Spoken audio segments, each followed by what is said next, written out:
V akciách DAO mám 524 eur. So ziskom 22%, čo znamená 95 eur. Vo videu si povieme, aké mám ďalšie plány s touto pozíciou. Akcie firmy DAO klesli o 19%.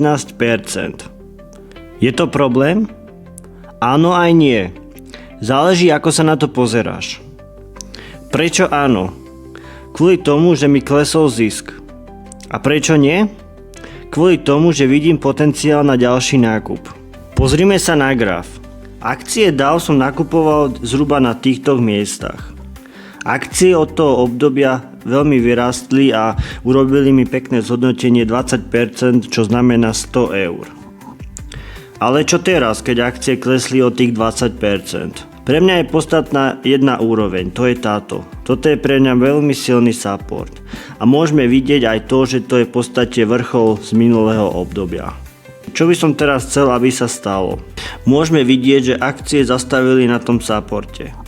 Pre mňa je teraz veľmi dôležité to, aby tie akcie tu nejaký čas ostali.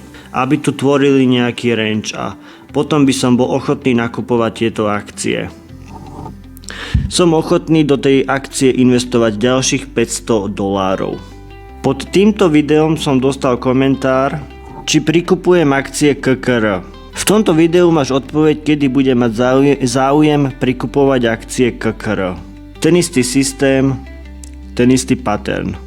Teraz ma zaujíma, či vám dáva zmysel môj systém investovania. Budem rád za každú odpoveď.